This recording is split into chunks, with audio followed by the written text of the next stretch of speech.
ഇപ്പോ കഴിഞ്ഞ ക്ലാസ്സിൽ നമ്മൾ വിരലുകൾ പഠിച്ച് അവസാനിപ്പിച്ചിരുന്നു. അപ്പോൾ ഇന്ന് മണ്ഡലങ്ങൾ തുടങ്ങാം എന്നാണ് പറഞ്ഞത്.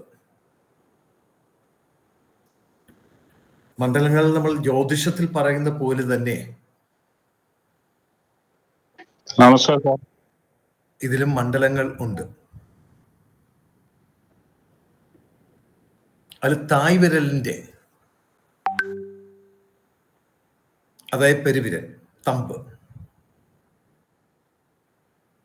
അതിന്റെ ചുവട്ടിലായിട്ടാണ് ശുക്രൻ സ്ഥിതി ചെയ്യുന്നത്, വീനസ്. വീനസിന് വെള്ളി എന്നും കൂടെ പറയാറുണ്ട്. വെള്ളി, ശുക്രമണ്ഡലം, അതായത് വീനസ്, അതായത് വെള്ളി.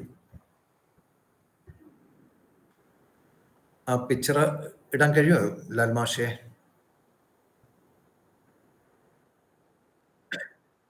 അത് ഞാൻ ഇപ്പം അയച്ചത് രേഖയെന്ന് തോന്നും. യഥാർത്ഥ മണ്ഡലമാണ്, അതങ്ങ് ഇട്ടാൽ മതി, രേഖയല്ല.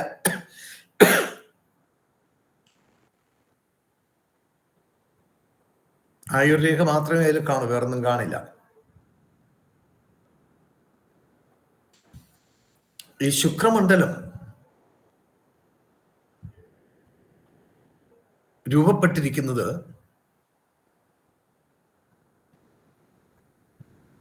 ആയുർരേഖയെ അതിർത്തിയാക്കിക്കൊണ്ടാണ്. ആയുർരേഖയെ അതിർത്തിയാക്കിയാണ് ശുക്രമണ്ഡലം നിൽക്കുന്നത്. വേറെ ഒരു മണ്ഡലവും രേഖയെ അതിർത്തിയാക്കി കാണില്ല. യഥാർത്ഥത്തിൽ തമ്പിന്റെ മൂന്നാമത്തെ സെഗ്മെന്റ് ആണ്. നമ്മൾ നേരത്തെ പഠിച്ചു, തമ്പ് പഠിച്ചപ്പോൾ നമ്മൾ പറഞ്ഞൊരു കാര്യമാണ്, അതിന്റെ മൂന്നാമത്തെ സെഗ്മെന്റ് ആണ് ഈ മൗണ്ടായി ഡെവലപ്പ് ചെയ്തേക്കുന്നത്. മൂന്നാമത്തെ സെഗ്മെന്റ് മൗണ്ടായിട്ട് ഡെവലപ്പ് ചെയ്തൊക്കെയാണ്.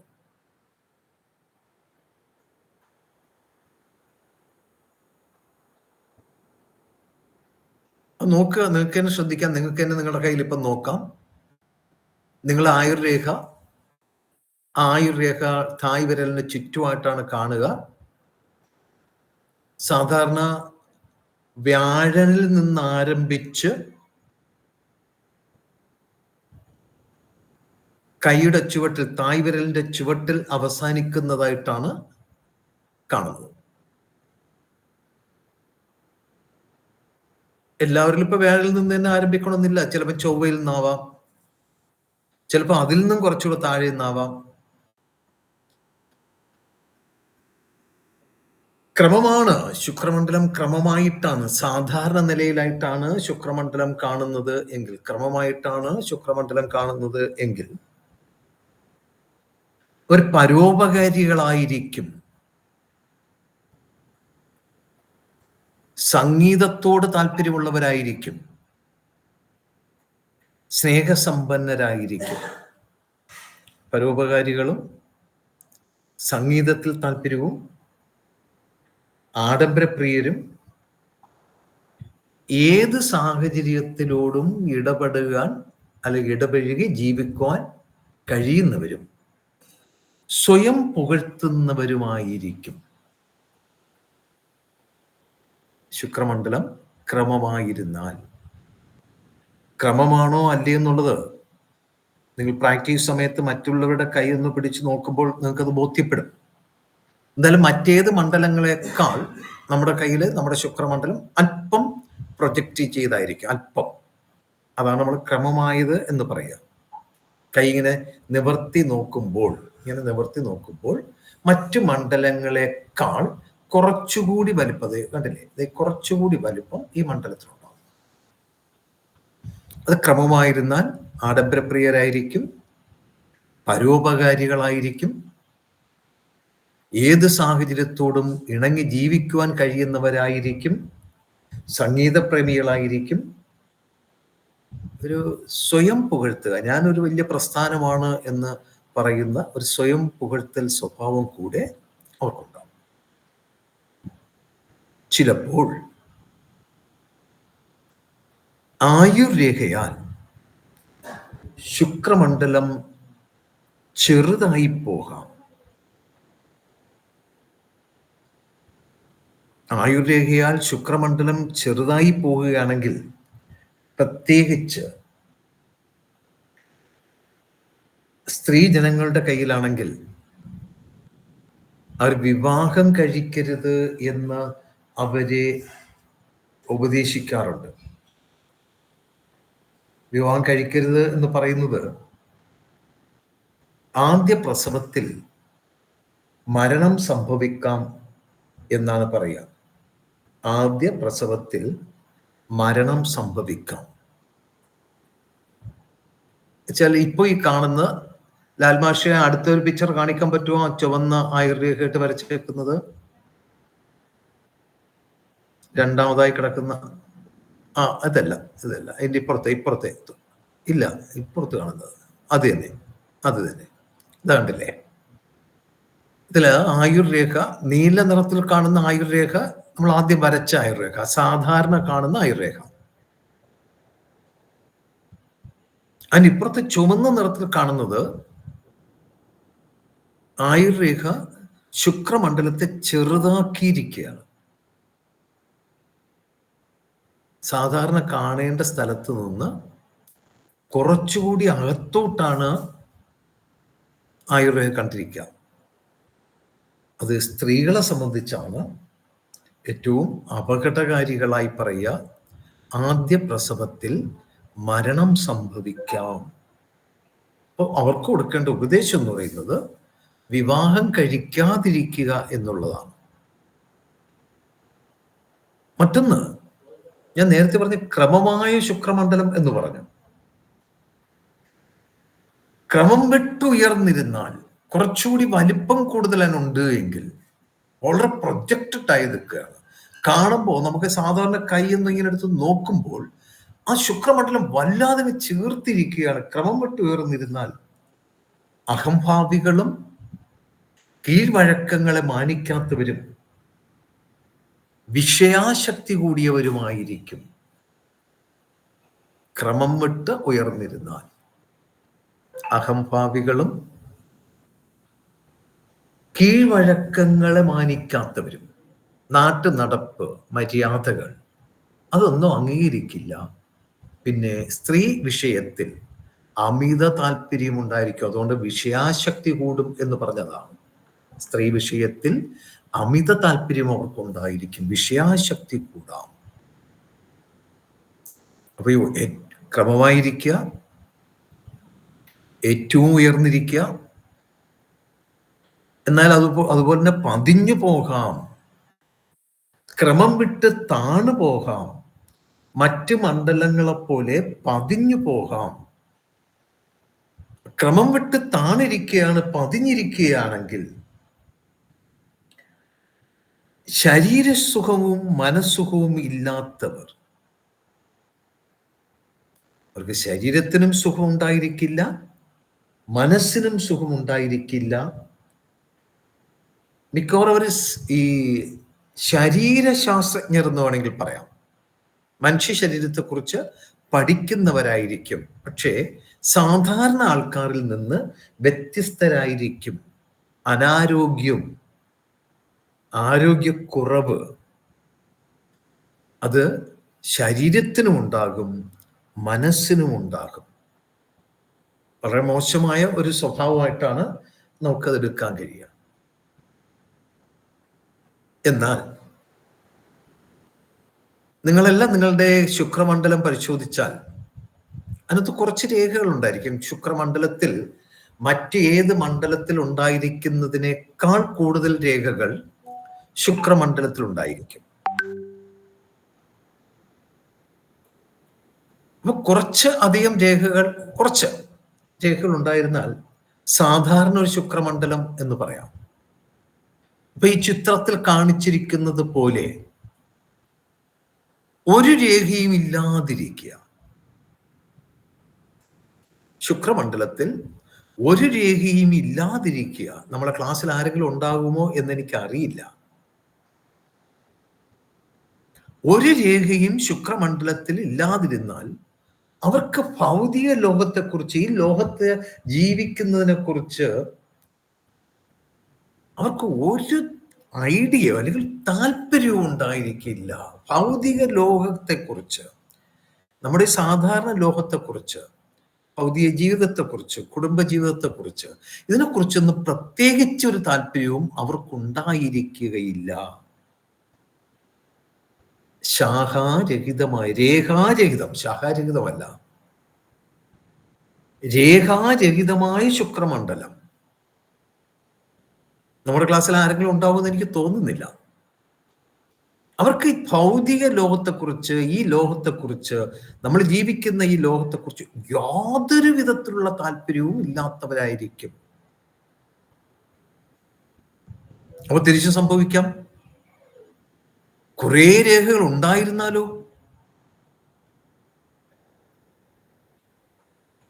ധാരാളം രേഖകൾ ആ മണ്ഡലത്തിൽ അതിനകത്തുണ്ടായിരിക്കുകയാണെങ്കിൽ ഒരു വല പോലെ,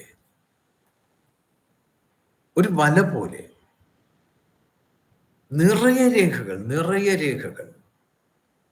നെറ്റെന്ന് നമ്മൾ പറയാൻ, വല.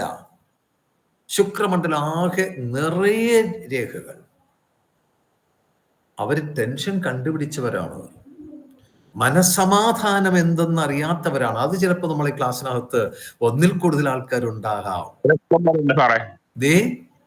ഇഷ്ടം പോലെ ഉണ്ടല്ലേ?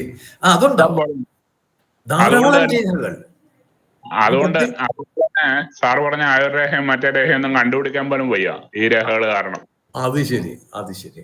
അപ്പോ ധാരാളം രേഖകൾ ശുക്രമണ്ഡലത്തിൽ നെറ്റ് വല പോലെ അങ്ങോട്ടും ഇങ്ങോട്ടും രേഖകൾ ധാരാളമായി ഉണ്ടായിരുന്നാൽ ടെൻഷന്റെ ആൾക്കാരാണ് അവർ. മനസ്സമാധാനം എന്ത് എന്ന് അവർക്ക് അറിയില്ല, അവർക്ക് അറിഞ്ഞിട്ടില്ല. അവർ മനസ്സമാധാനം എന്തെന്ന് കേട്ടിട്ട് പോലുമില്ല. എന്നാൽ മറ്റൊന്ന്, ശുക്രമണ്ഡലത്തിൽ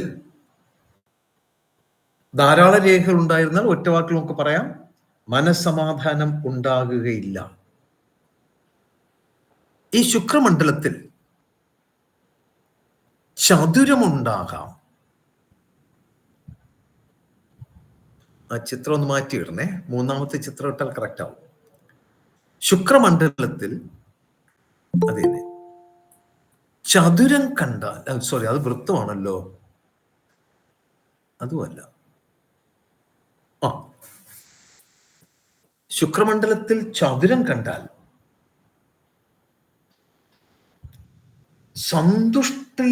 സന്തുഷ്ടമായ, തൃപ്തികരമായ ഒരു ജീവിതം അവർക്കുണ്ട് എന്ന് പറയാം. തൃപ്തികരമായ ഒരു ജീവിതം നയിക്കുന്നവരാണ് എന്ന് പറയാം. ഞാനിവിടെ 2 ചതുരങ്ങൾ വരച്ചിട്ടുണ്ട്. ശ്രദ്ധിച്ചാൽ മനസ്സിലാവും, ഒരു ചതുരം വരച്ചിരിക്കുന്നത് ആയുർരേഖയ്ക്ക് സമീപത്തായിട്ടാണ്.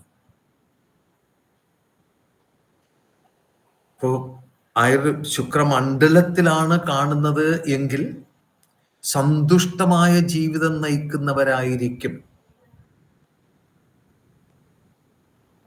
ഇതും ശുക്രമണ്ഡലത്തിൽ തന്നെയാണ്, പക്ഷെ കിടക്കുന്നത് ആയുർരേഖയ്ക്ക് സമീപത്താണ്.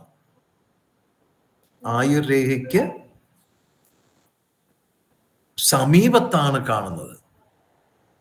ആയുർരേഖയ്ക്ക് സമീപത്ത് കാണുന്നയാൾ തടവ് ശിക്ഷ അനുഭവിക്കപ്പെടും. തടവ് ശിക്ഷ അനുഭവിക്കും. തടവ് എന്ന് പറയുമ്പോൾ നമ്മുടെ മനസ്സിൽ പെട്ടെന്ന് എത്തുന്നത് ജയിൽവാസമാണ്. തടവ്, ജയിൽവാസം, അങ്ങനെ അർത്ഥമെടുക്കാം, സംശയമൊന്നും വേണ്ട, അങ്ങനെ ആകാം. വീട്ടിൽ തടവിലായാലും മതി, ഒറ്റപ്പെട്ട ജീവിതമായാലും പോരെ. തീർച്ചയായിട്ടും വീട്ടിൽ തടവിലായാലും മതി. സ്വന്തം വീട്ടിൽ തന്നെ അനാരോഗ്യം കൊണ്ടോ എന്തെങ്കിലും കൊണ്ട്, അല്ലെങ്കിൽ പകർച്ചവ്യാധികളോ എന്തെങ്കിലും കൊണ്ട് ഒരു മുറിക്കുള്ളിൽ അടയപ്പെട്ടു പോയാലും മതി, സമൂഹമായി ബന്ധമില്ലാതെ ജീവിക്കുക. പൊതുസമൂഹമായി ബന്ധമില്ലാതെ ഒരാൾ ജീവിക്കുക, അതിനാണ് തടവ് എന്ന് പറയുക. അതുകൊണ്ട് തടവെന്ന് കാണുന്നിടത്തെല്ലാം നമ്മൾ ജയിൽ ശിക്ഷ എന്ന് എടുക്കരുത്. സമൂഹത്തിൽ നിന്ന് ഒറ്റപ്പെട്ട് ജീവിക്കേണ്ടി വരുന്ന അവസ്ഥ, നമുക്ക് സമൂഹവുമായി സ്വതന്ത്രമായി ഇടപെടാൻ കഴിയാതെ വരുന്ന അവസ്ഥ. ചിലർ സ്വയം ഉണ്ടാക്കുന്നവരുണ്ട്, ആരെയും കാണാനിറങ്ങാതെ വീട്ടിനകത്ത് അടച്ചിരിക്കുക, പുറത്തിറങ്ങാതിരിക്കുക. മറ്റുള്ളവരെ ചിലപ്പോൾ രോഗമോ മറ്റെന്തെങ്കിലും വന്നിട്ട് ഇൻഫെക്ഷൻ വരുമെന്ന് ഭയം കൊണ്ടും മറ്റുള്ളവരെ മാറ്റി നിർത്തുന്നവരുണ്ടാവാം. ഇവർക്ക് രോഗം ഉള്ളതുകൊണ്ട് മറ്റുള്ളവരിലേക്ക് പകരാതിരിക്കാൻ ചിലപ്പോൾ ആൾക്കാർ ഇവരെ കാണാതിരിക്കാം. എന്തായിരുന്നാലും മറ്റുള്ള ആൾക്കാരിൽ നിന്ന് അല്ലെങ്കിൽ പൊതുസമൂഹത്തിൽ നിന്ന് ഒറ്റപ്പെട്ട് ജീവിക്കേണ്ടി വരുന്നവരെയാണ് നമ്മൾ തടവ് ശിക്ഷ അനുഭവിക്കുക എന്ന് പറയാം. കയ്യിൽ ചതുരം കാണുന്നത് എപ്പോഴും രക്ഷാകവചം എന്നാണ് പറയുക. മഹാഭൂരിപക്ഷ സ്ഥലത്തും കയ്യിൽ ചതുരം കണ്ടാൽ അത് രക്ഷയാണ്, രക്ഷാകവചമാണ് എന്ന് പറയാം. പക്ഷെ ഇവിടെ ആയുർരേഖയ്ക്ക് സമീപത്താണ് കാണുന്നതെങ്കിൽ അത് രക്ഷാകവചമല്ല.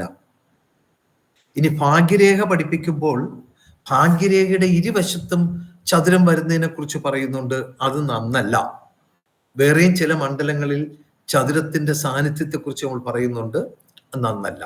എങ്കിലും പൊതുവിൽ നമ്മൾ കയ്യിൽ ചതുരം കണ്ടാൽ ആ ചതുരം നല്ലതാണ് എന്നാണ് എടുക്കുക. അപ്പൊ ഇവിടെ 2 ചതുരം വരച്ചു, അതിൽ ഒരു ചതുരം സന്തുഷ്ടമായ ജീവിതത്തെയും മറ്റൊരു ചതുരം തടവ് ശിക്ഷയുമാണ് സൂചിപ്പിക്കുക.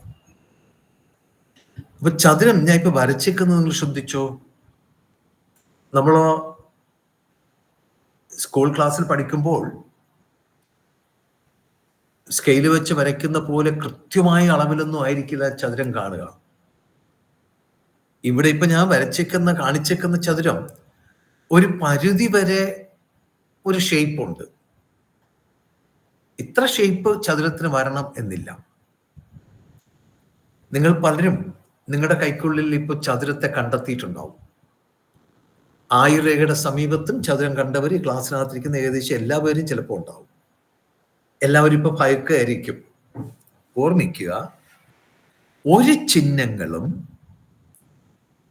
രേഖകൾ കടന്നു പോകുന്നതിന്റെ ഭാഗമായി ഉണ്ടാകാൻ പാടില്ല. രേഖകൾ കയ്യിൽ അങ്ങോട്ടും ഇങ്ങോട്ടൊക്കെ പോകും, അത് പല രൂപങ്ങളും ഉണ്ടാക്കും. ആ രൂപങ്ങളൊന്നും രൂപങ്ങളല്ല.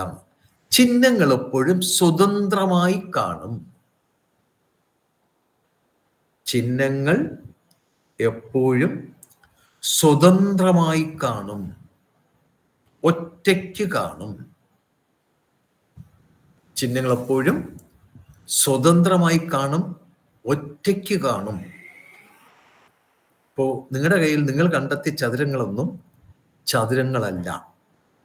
കാരണം രേഖകൾ അങ്ങോട്ടും ഇങ്ങോട്ടും പോകുമ്പോൾ ത്രികോണവും ചതുരവും വൃത്തവും ഒക്കെ ഉണ്ടാവും. നിങ്ങളൊക്കെ പലരും നിങ്ങളുടെ കയ്യിലൊക്കെ ഇപ്പൊ ശൂലവും കൊടിയാടയാളവും ശംഖും ഒക്കെ കണ്ടെത്തി വെച്ചിട്ടുണ്ടാവും. ധാരാളം ആൾക്കാർ അങ്ങനെ ഉണ്ട്. ശംഖ് കണ്ടെത്തിയവരുണ്ട്, കൊടിയടയാളം കണ്ടവരുണ്ട്, ശൂലം കണ്ടവരുണ്ട്, അങ്ങനെയൊക്കെ ഒരുപാട് അടയാളങ്ങൾ കണ്ടവരുണ്ട്. ആ അടയാളങ്ങളൊന്നും അടയാളങ്ങളല്ല, അതാദ്യം അറിയുക. അപ്പൊ ചതുരം എങ്ങനെ ഇരിക്കും എന്ന് നിങ്ങൾക്ക് മനസ്സിലായി. ഇതുപോലെ ഒരു രേഖ അങ്ങോട്ടും ഒരു രേഖ ഇങ്ങോട്ട്, അതിന്റെ അഗ്രഹം കുറെ തള്ളിയൊക്കെ നിൽക്കും. ഈ കറക്റ്റ് ചതുരം പോലെ ഇരിക്കണമെന്നില്ല, അല്പം ഇങ്ങോട്ടൊക്കെ റെക്ടാങ്കുലർ ഷേപ്പ് ആവാം. പക്ഷെ അതിന്റെ കണ്ടിന്യൂഷൻ രേഖകൾ ഉണ്ടാകുകയില്ല. ഈ രേഖകൾക്ക് എക്സ്റ്റൻഷൻ ഇല്ല, അത് ചതുരമായി തന്നെ അവിടെ ഉണ്ടാകും. അത് ശ്രദ്ധിക്കണം.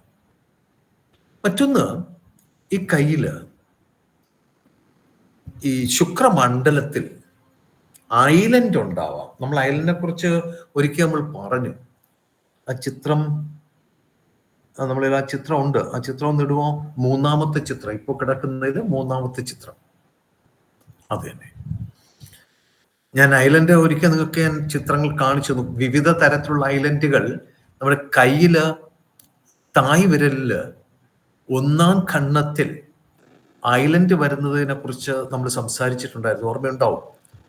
തായ് വിരലിൽ 1-ാം ഖണ്ഡത്തിൽ ഐലൻഡ് കണ്ടാൽ അയാൾക്ക് ഭക്ഷണ സുഖം ഉണ്ടാകും, ഇഷ്ടഭോജ്യം ഇഷ്ടസമയത്ത് കിട്ടും, പട്ടിണി കിടക്കേണ്ടി വരില്ല എന്ന് നിങ്ങൾ പഠിച്ചു നമ്മൾ.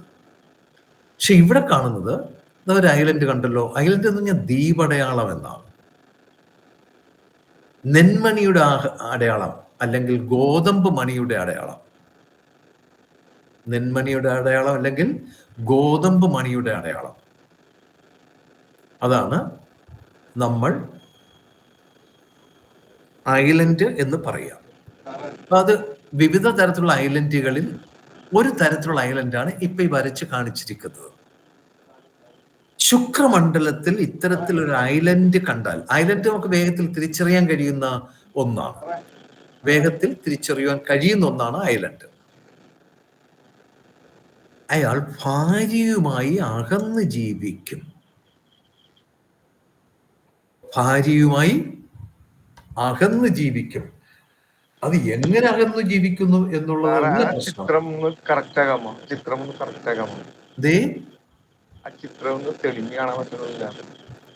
നല്ല തെളിഞ്ഞു കാണുന്നല്ലോ.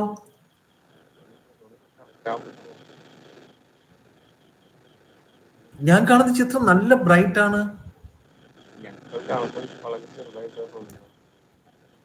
ലാൽമാഷ, എന്താണ് ഒരു വിഷയം? മനസ്സിലാക്കാൻ തെളിച്ചുണ്ട്. ആദ്യം അത് മനസ്സിലാക്കാൻ ബുദ്ധിമുട്ടാ സാറേ, അതുകൊണ്ടാ ആ സബ്ജക്ട് ഞാൻ പറഞ്ഞത് മനസ്സിലാക്കാനുള്ള ബുദ്ധിമുട്ടാണോ? അല്ല, ആ ചിത്രത്തിന്റെ രേഖകളൊന്നും മനസ്സിലാക്കാൻ പറ്റില്ല. അങ്ങനെ ഞാൻ അതുകൊണ്ടാണ് വളരെ സാവധാനം പറയുന്നത്. ഇന്ന് സ്പീഡ് വളരെ കുറച്ചാ പറയുന്നത്.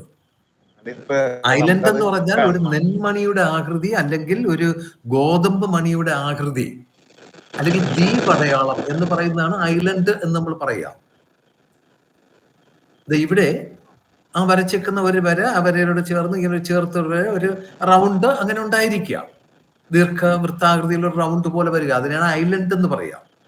നിങ്ങൾ തായ് വിരൽ പഠിച്ചപ്പോൾ ഐലൻഡ്, കുറെ ഐലൻഡിന്റെ ചിത്രം ഞാൻ നിങ്ങൾക്ക് തന്നു, നോക്കിയാൽ അത് മനസ്സിലാവും. ഇങ്ങനൊരു ഐലൻഡിന്റെ ചിത്രം അതിനകത്ത് ഉണ്ടായിരുന്നാൽ അയാൾ കുടുംബവുമായി അകന്ന് ജീവിക്കും, ഭാര്യയുമായി അകന്ന് ജീവിക്കും. ഭാര്യയുമായി അകന്ന് ജീവിക്കാൻ ഒരുപാട് കാരണങ്ങൾ ഉണ്ടാവാം, ഒരുപാട് കാരണങ്ങൾ. ആ ഒരുപാട് കാരണങ്ങൾ എന്ന് പറയുന്നത് ദൂരസ്ഥലത്ത് ജോലി കൊണ്ട് ആവാം, അല്ലെങ്കിൽ അഭിപ്രായ വ്യത്യാസങ്ങൾ കൊണ്ടാവാം, അല്ലെ മറ്റേതെങ്കിലും വിഷയങ്ങൾ കൊണ്ടാവാം. ഏത് വിഷയമായിരുന്നാലും ദീപടയാളം അതിനകത്തുണ്ടോ ഉറപ്പായിട്ട് അയാളുടെ കുടുംബവുമായിട്ട് അകന്ന് ജീവിക്കുകയായിരിക്കും. കയ്യിൽ ദീപടയാളം അല്ല. അതുകൊണ്ട് വിരൽ പറഞ്ഞപ്പോൾ തന്നെ പറഞ്ഞു, തായ് വിരലില് ദീപടയാളം നന്നാണ്, ഭക്ഷണ സൗഖ്യം ഉണ്ടാകും. മറ്റൊരു ഭാഗത്തും ദ്വീപ് വരുന്നത് നന്നല്ല. ഇവിടെയും ദീപടയാളം വന്നാൽ അതിൻ്റെ ഒരു ബുദ്ധിമുട്ട് എന്ന് പറയുന്നത് ഭാര്യയുമായി കുടുംബവുമായിട്ട്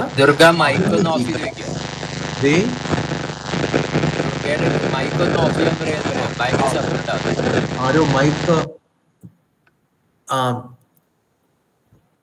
കാശിമാഷെ മൈക്കൊന്ന് ഓഫ് ചെയ്യണോ? മൈക്ക് ഓഫ് ചെയ്തിട്ടുണ്ട്. ഇപ്പൊ ഓക്കെ. അതിന്റെ മുകളിൽ മറ്റൊരു ചിത്രം ഞാൻ കൊടുത്തിട്ടുണ്ട്, വൃത്തം. വൃത്തമൊക്കെ നമ്മൾ ക്ലാസ്സിൽ പഠിച്ച വൃത്തം പോലെ കറക്റ്റ് വൃത്തം ഒന്നും ആവണമെന്നില്ല. ഒരു ഷേപ്പ്, വൃത്തത്തിന്റെ ഒരു ഷേപ്പ്. കയ്യിൽ ഇത്തരത്തിലൊരു വൃത്തം കണ്ടാൽ അവയവങ്ങൾക്ക് എവിടെയെങ്കിലും തകരാറ് സംഭവിക്കുക, ഉപയോഗശൂന്യമായ അവയവം ഉണ്ടായിരിക്കുക, അവയവത്തിന് തകരാറ് സംഭവിക്കുക, അല്ലെങ്കിൽ ഉപയോഗശൂന്യമായ അവയവം ഉണ്ടായിരിക്കുക, അവയവത്തിന് നഷ്ടം സംഭവിക്കുക, അപകടത്തിലോ എന്തെങ്കിലുമൊക്കെ പറ്റി അവയവത്തിന് നഷ്ടം സംഭവിച്ചാലും ഇങ്ങനെ ഒരു വൃത്തം കാണും. വൃത്തം കണ്ടാൽ ഉറപ്പിക്കുക അയാളുടെ ഏതോ ഒരു അവയവത്തിന് തകരാറ് സംഭവിച്ചിട്ടുണ്ട് എന്ന് നമുക്ക് ഉറപ്പിക്കാം. അവയവത്തിന് തകരാറ് സംഭവിച്ചിട്ടുണ്ട്, അല്ലെങ്കിൽ പ്രവർത്തനക്ഷമതമല്ലാത്ത അവയവം അയാൾക്കുണ്ട്. ഇപ്പം ആക്സിഡന്റ് പറ്റണമെന്നില്ല, പ്രവർത്തനക്ഷമതമല്ലാത്ത അവയവം ഉണ്ടായിരുന്നാൽ മതി. നമ്മൾ അങ്ങനെയൊക്കെ പല ആൾക്കാരും കണ്ടിട്ടുണ്ടല്ലോ, കൈയുടെയോ കാലിൻ്റെയൊക്കെ ഒരു ഭാഗം ഉപയോഗിക്കാൻ പറ്റാതെ വരിക. ബൈ ബർത്ത് തന്നെ അവർക്ക് അവരുടെ കൈയുടെയോ കാലിൻ്റെയോ രൂപം, കൈയുടെ പകുതി അല്ലെങ്കിൽ കാലിൻ്റെ മുട്ടിന് താഴെയുള്ള ഭാഗം, അല്ലെങ്കിൽ ഒരു കാല് പൂർണ്ണമായിട്ട് അല്ലെങ്കിൽ ഒരു കൈ പൂർണ്ണമായിട്ട് അവർക്ക് ഉപയോഗിക്കാൻ കഴിയാവുന്നത് വെച്ചാൽ പ്രവർത്തനക്ഷമതമായ അവയവം ഇല്ലാതിരിക്കാം. അതാണ്. ഇനി ഒരു കാര്യം കൂടെ പറഞ്ഞാൽ നമുക്കിതങ്ങ് അവസാനിപ്പിക്കാം. ശുക്രമണ്ഡലത്തിൽ ക്രോസ് ചിഹ്നം ഉണ്ടാകാം. ക്രോസ് നമ്മളിൽ ചിത്രമുണ്ട്, ഇതല്ല. അത് തന്നെ ക്രോസ് എന്ന് പറഞ്ഞ കുരിശെന്നാണ്. പള്ളിയിൽ കാണുന്ന കുരിശിന്റെ രൂപം നിങ്ങൾക്കറിയാം. അത്രയും പെർഫെക്റ്റ് ആയ ഒരു കുരിശൊന്നും ആയിരിക്കില്ല. ഈ ഞാൻ ഇപ്പോൾ വരച്ചേക്കുന്നതിൽ ആൾമോസ്റ്റ് പെർഫെക്റ്റ് ആയ ഒരു കുരിശാണ് വരച്ചേക്കുന്നത്. ഏകദേശം അത്രയും പെർഫെക്റ്റ് ആവില്ല ഒരു കുരിശടയാളം. ശുക്രമണ്ഡലത്തിൽ കുരിശടയാളം കണ്ടാൽ വിവാഹബന്ധം വേർപെടും. ശുക്രനിൽ കുരിശ് കണ്ടാൽ വിവാഹബന്ധം വേർപെടും. നമ്മൾ ചെറുവിരലിന്റെ അഗ്രത്തിലും കുരിശ് വന്നാൽ നമ്മൾ പറഞ്ഞൊരു കാര്യമുണ്ട്, അയാള് യുക്തിവാദിയായിരിക്കും എന്നൊക്കെ പറഞ്ഞൊരു കാര്യമുണ്ട്. ഇത് ഇവിടെ നമ്മൾ പറഞ്ഞത് ശുക്രനിൽ കുരിശടയാളം കണ്ടാൽ അയാൾ വിവാഹ ജീവിതം അല്ലെങ്കിൽ വിവാഹ ബന്ധം വേർപെടും. 2 കുരിശുണ്ടായിരുന്നാൽ അയാൾ 2 വിവാഹം കഴിക്കുമെന്നും 2 ബന്ധവും വേർപെടുമെന്നും പറയണം. 2 വിവാഹം കഴിക്കും, 2 വിവാഹവും വേർപെടും എന്ന് പറയണം. ഇത്രയുമാണ് നമുക്ക് ശുക്രമണ്ഡലത്തെ കുറിച്ച് പറയാനുള്ളത്. ഇത്രയും ഡീറ്റെയിൽ പറയാനുള്ളത് കൊണ്ടാണ് വിരലിനോടൊപ്പം മണ്ഡലം പറയാതെ പോയത്. കഴിഞ്ഞ ക്ലാസ്സിൽ അതിന് നിർദ്ദേശം വന്ന് മണ്ഡലം കൂടി വിരലിനോടൊപ്പം പറഞ്ഞുകൂടെ എന്ന് ചോദിച്ചു. വിരലിനോടൊപ്പം മണ്ഡലം കൂടി പറഞ്ഞാൽ നമുക്ക് ഇത്രയും ഡീറ്റെയിൽസ് അതിനകത്ത് കിട്ടില്ല. അതുകൊണ്ടാണ് അവിടെ ഒഴിവാക്കിയിട്ട് നമ്മൾ മണ്ഡലത്തെ കുറിച്ച് പറഞ്ഞത്. അപ്പൊ ഇത്രയും മതി എന്ന് പറഞ്ഞാൽ ഇത്രയേ ഉള്ളൂ എന്നല്ല, നമുക്കൊരു പ്രാഥമിക പഠനത്തിന് ആവശ്യത്തിൽ കൂടുതൽ കാര്യങ്ങൾ നമുക്ക് ഇതിനകത്ത് നിന്ന് കിട്ടിയിട്ടുണ്ട്. സാറേ, 2 കുരിശ് വരച്ചുണ്ടാക്കി കഴിഞ്ഞാൽ 2 വിവാഹം നടക്കുവോ? 2 കുരിശ് വരച്ചുണ്ടാക്കി കഴിഞ്ഞാൽ 2 വിവാഹം നടക്കുവോ? അതെങ്ങനെ മാഷേ? നിങ്ങളുടെ കയ്യിൽ ഒരു പേപ്പറിൽ ഒരു 500 നോട്ട് വരച്ചു വെച്ചാൽ അതിന് 500 മൂല്യമൊന്നും ഉണ്ടാവില്ലല്ലോ. വീട്ടുകാരെ അറിയണ്ട കേട്ടോ, വീട്ടുകാരെ അറിയണ്ട. കേട്ടോണ്ട് അപ്പുറത്ത് ഇരിപ്പുണ്ട് സാറേ.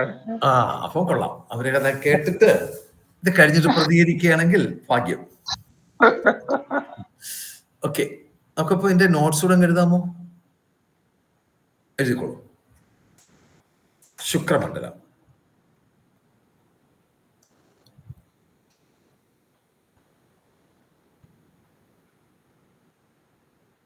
മണ്ഡലങ്ങൾ എന്ന് പറയുന്ന വലിയ ഹെഡിങ് കൊടുക്കുക. മണ്ഡലം എന്ന് പറയുന്ന വലിയ ഹെഡിങ് കൊടുത്തിട്ട് താഴെ ശുക്രമണ്ഡലം.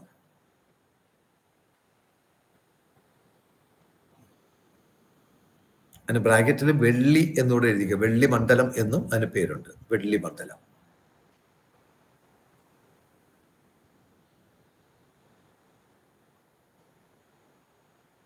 ഇംഗ്ലീഷിൽ തന്നെ വീനസ് എന്ന് പറയും.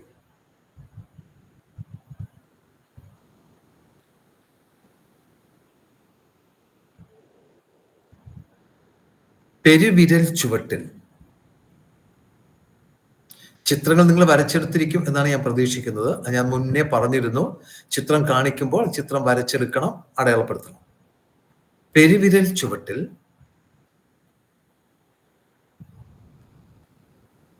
ആയുർരേഖയ്ക്കുള്ളിലായി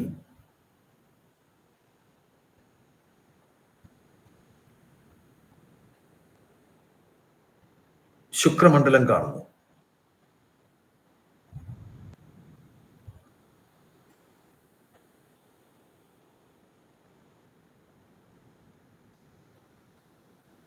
ക്രമമായ ശുക്രമണ്ഡലം, ക്രമമായ ശുക്രമണ്ഡലം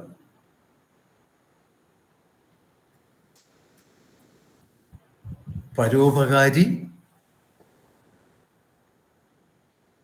സംഗീതപ്രേമി,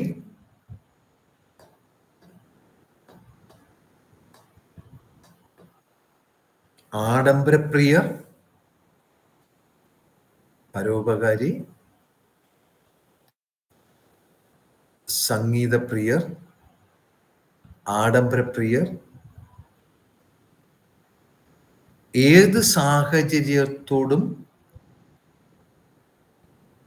ഇണങ്ങിച്ചേരുവാൻ കഴിവുള്ളവർ, ഏത് സാഹചര്യത്തോടും ഇണങ്ങിച്ചേരുവാൻ കഴിവുള്ളവർ,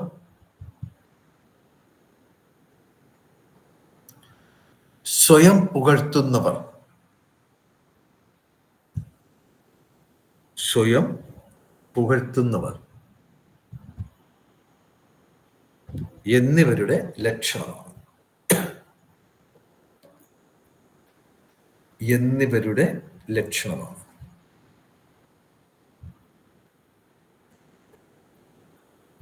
ശുക്രമണ്ഡലം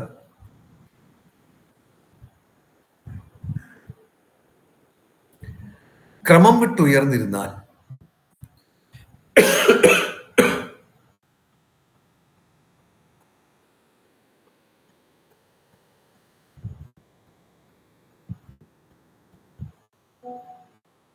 ശുക്രമണ്ഡലം ക്രമം വിട്ടുയർന്നിരുന്നാൽ അഹംഭാവികളും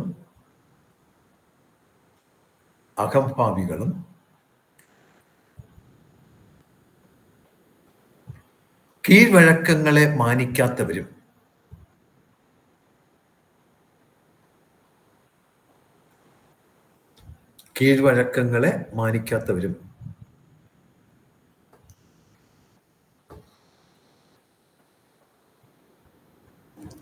വിഷയാസക്തി കൂടിയവരുമായിരിക്കും.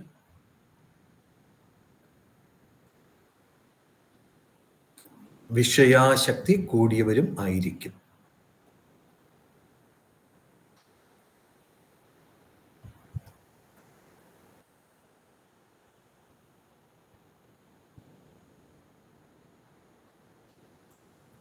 ശുക്രമണ്ഡലം ക്രമം വിട്ട് താഴ്ന്നിരുന്നാൽ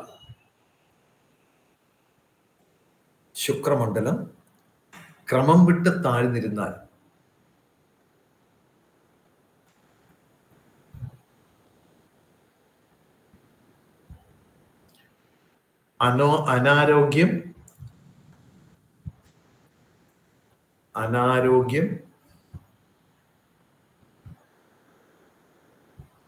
മനസ്സിനും ശരീരത്തിനും സുഖമില്ലാത്തവരുമായിരിക്കും.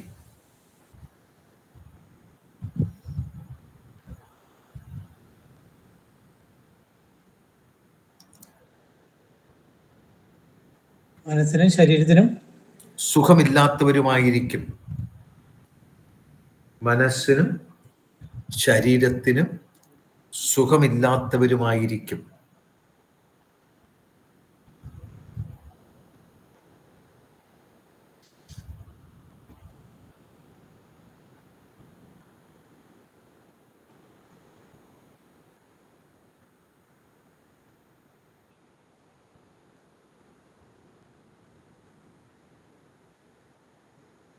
ഈ ലക്ഷണം ഞാൻ പറയാൻ വിട്ടുപോയതാണ്. ഈ സ്റ്റേറ്റ്മെന്റ് ഞാൻ പറഞ്ഞില്ലായിരുന്നു, അത് എഴുതിക്കോളും. ഈ ലക്ഷണം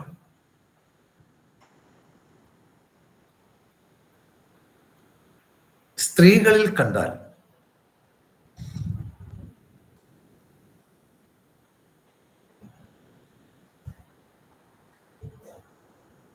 ഗർഭാശയ രോഗിയായിരിക്കും.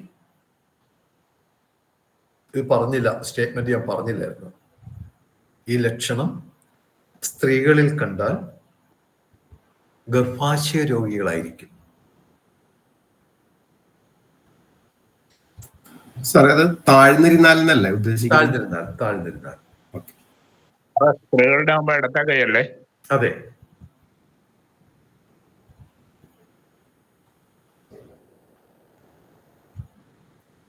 വീണ്ടും ആയുർരേഖയാൽ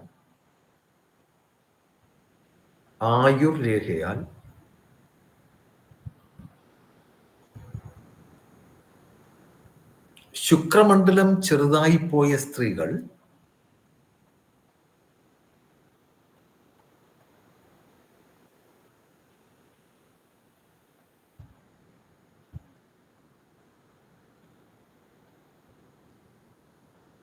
ആദ്യ പ്രസവത്തിൽ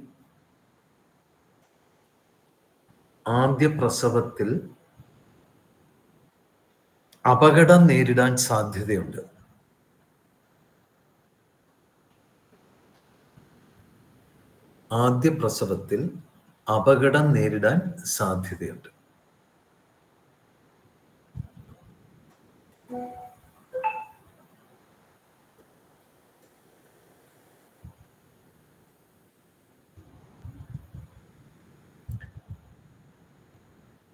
രേഖാരഹിതമായ ശുക്രമണ്ഡലം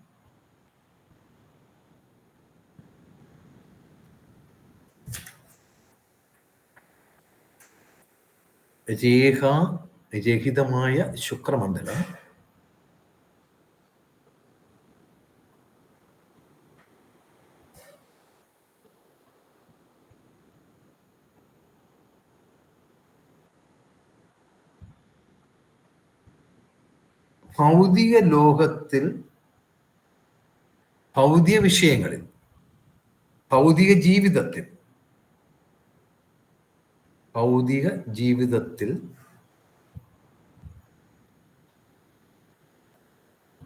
താല്പര്യമില്ലായ്മയെ സൂചിപ്പിക്കുന്നു. ഭൗതിക ജീവിതത്തിലെ താല്പര്യം ഇല്ലായ്മയെ സൂചിപ്പിക്കുന്നു.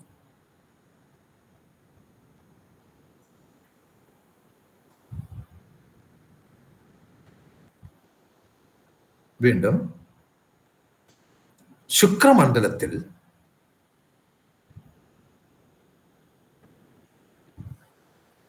ധാരാളം രേഖകൾ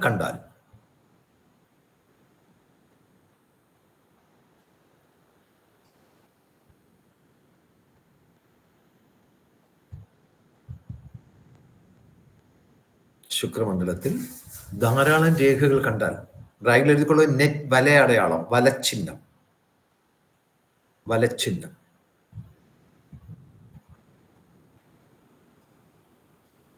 മനസ്സമാധാനക്കുറവിനെ സൂചിപ്പിക്കുന്നു.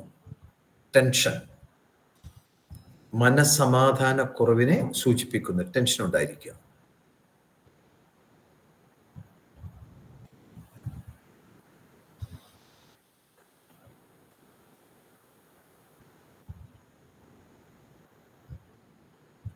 ശുക്രമണ്ഡലത്തിൽ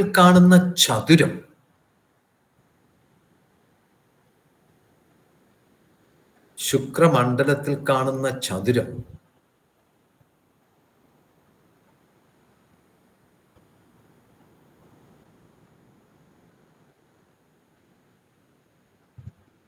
സന്തുഷ്ടമായ ജീവിതത്തെ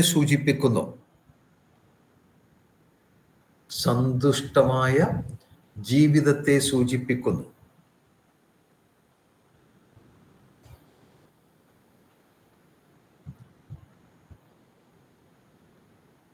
എന്നാൽ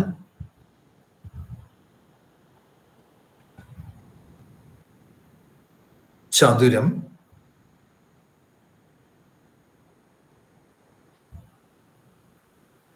ആയുർരേഖയ്ക്ക്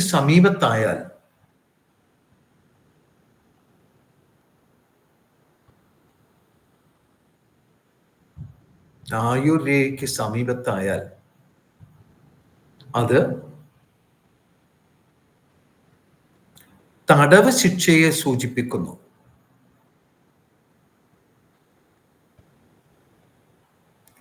തടവ് ശിക്ഷയെ സൂചിപ്പിക്കുന്നു.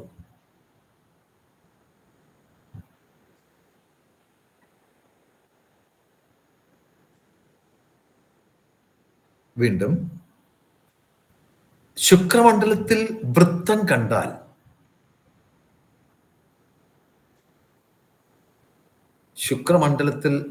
കണ്ടാൽ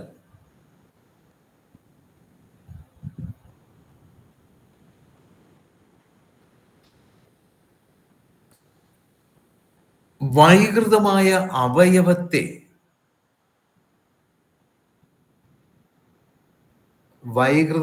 അവയവം അല്ലെങ്കിൽ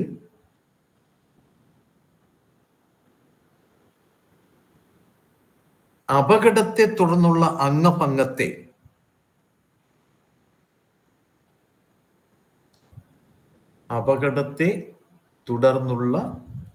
അംഗഭംഗത്തെ സൂചിപ്പിക്കുന്നു.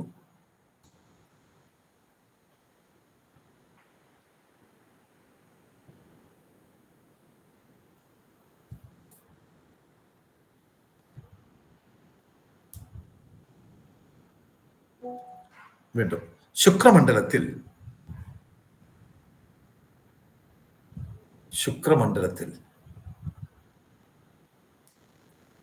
ദ്വീപ് അടയാളം കണ്ടാൽ, ഐലൻഡ്,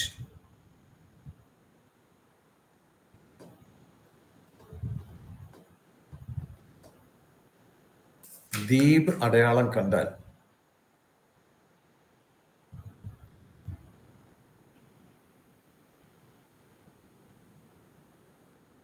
ഭാര്യയുമായി അകന്നു ജീവിക്കും.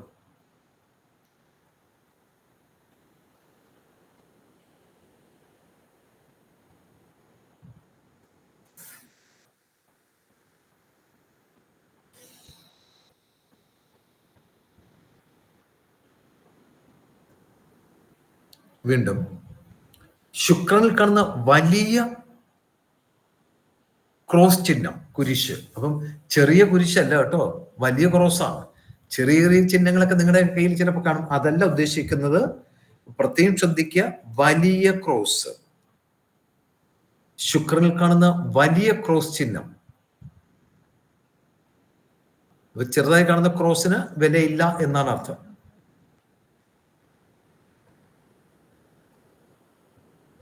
വിവാഹബന്ധം വേർപെടുന്നതിനെ സൂചിപ്പിക്കുന്നു.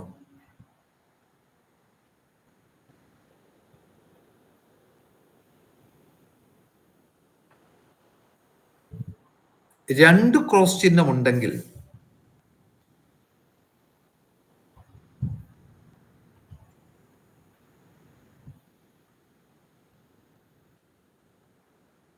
രണ്ട് വിവാഹത്തെയും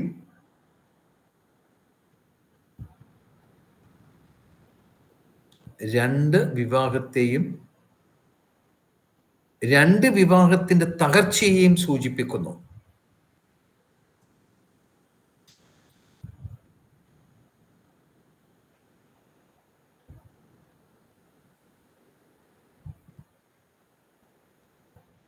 ഞാൻ പഠിപ്പിച്ചപ്പോൾ വിട്ടുപോയൊരു കാര്യം അവർ ചേർത്താൽ അത് പൂർണ്ണമാകും. ഈ ശുക്രനിൽ നെറ്റ് അല്ലെങ്കിൽ വലച്ചിഹ്നം, ഉണ്ടായിരുന്നാൽ മനഃസ്വസ്ഥത ഉണ്ടാകില്ല എന്ന് പറഞ്ഞു. ശ്രദ്ധിക്കുക, അതൊരു ചതുരംഗക്കളം പോലെയാണ് കാണുന്നതെങ്കിൽ, വല ചിഹ്നം എന്ന് പറയുമ്പോൾ അതിനൊരു കൃത്യമായ രൂപം ഉണ്ടാകില്ല, തോന്നിയ പോലെ ആയിരിക്കും. ഒരു നിയതമായ രൂപത്തിൽ, നിശ്ചിതമായ ഒരു ക്രമത്തിലാണ് ആ വലച്ചിഹ്നം കാണുന്നത് എങ്കിൽ, എന്ന് പറഞ്ഞ ഒരു ചതുരംഗക്കളം പോലെയാണ് കാണുന്നത് എങ്കിൽ, ധാരാളം ഭൂസ്വത്തിന്റെ ഉടമയായിരിക്കും എന്നാണ് പറയുക. അപ്പൊ അതൊന്ന് വേർതിരിച്ച് ഓർമ്മിച്ചോളണം. വലച്ചിഹ്നം എന്ന് പറയുന്നതിന് പ്രത്യേക രൂപമോ ഭാവമോ ഒന്നും ഉണ്ടാവില്ല, തോന്നിയതുപോലെ കാണും കയ്യിൽ. എന്നാൽ ഒരു നിയതമായ ക്രമത്തിൽ, ഒരു നിശ്ചിതമായ ക്രമത്തിൽ, കാണാനൊരു ഭംഗിയിൽ, ഒരു രൂപത്തിൽ, ഒരു ചെസ് ബോർഡിന്റെ കളങ്ങൾ പോലെ കോളങ്ങൾ പോലെ, ഒരു ചതുരംഗ കളം പോലെയാണ് കാണുന്നതെങ്കിൽ, ഞാൻ പറഞ്ഞ രൂപമാണ്, കോളത്തിന്റെ എണ്ണം ഒന്നും എണ്ണാൻ നിൽക്കരുത്. ആ രൂപം കണ്ടാൽ ഒരു ചതുരംഗ കളം പോലെയാണ് കാണുന്നത് എങ്കിൽ ആ വ്യക്തിക്ക് ധാരാളം സ്വത്തുക്കൾ ഉണ്ടായിരിക്കും എന്ന് പറയാം. അപ്പൊ അതുകൂടെ അങ്ങ് നോട്ട് ചെയ്യാം. ശുക്രമണ്ഡലത്തിൽ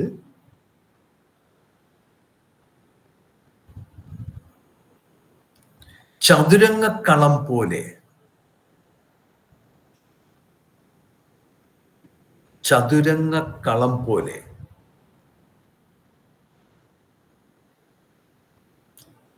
രേഖകൾ കണ്ടാൽ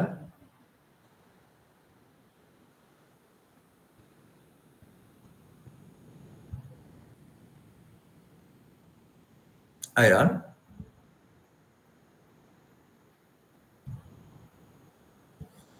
ധാരാളം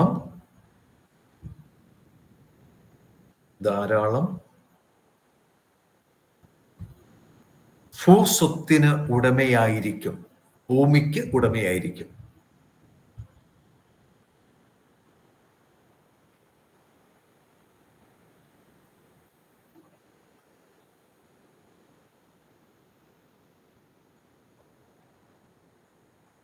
ഇത്രയാണ് ശുക്രമണ്ഡലത്തെ കുറിച്ച് പറയാനുള്ളത്.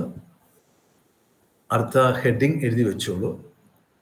വ്യാഴമണ്ഡലം, ഗുരു. സാറേ ഒരു കാര്യം ചോദിച്ചോട്ടെ സാറേ, നമ്മള് ഈ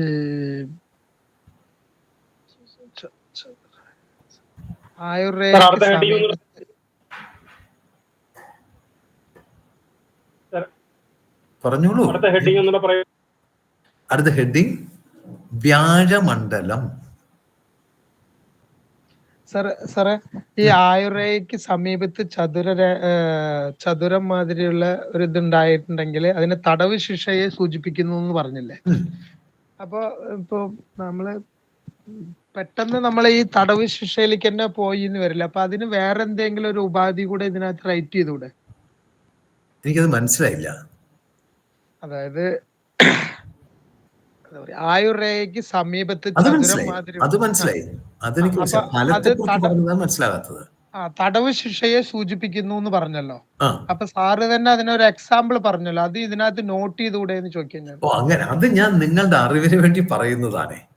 അല്ല എന്നാലും ഒരു ഞങ്ങൾക്കും വായിച്ചോണ്ടിരിക്കുമ്പോ ഒരു ഇത് ഉണ്ടാവുമല്ലോ. ഞാൻ ഈ എക്സാമ്പിൾ പറയുന്നത് അപ്പോഴെപ്പോഴങ്ങ് നോട്ട് ചെയ്തിട്ടുള്ളൂ. കാരണം നോട്ട്സിൽ അതങ്ങനെ പറയാൻ പാടില്ല. നമ്മൾ നോട്ട്സ് എഴുതി വെക്കുന്നതൊക്കെ പ്രമാണങ്ങളായിരിക്കണം. ഏതെങ്കിലും ആധികാരിക ഗ്രന്ഥത്തിൽ പറയുന്ന കാര്യങ്ങളായിരിക്കും നമ്മൾ നോട്ട്സിൽ എഴുതി വെക്കേണ്ടത്.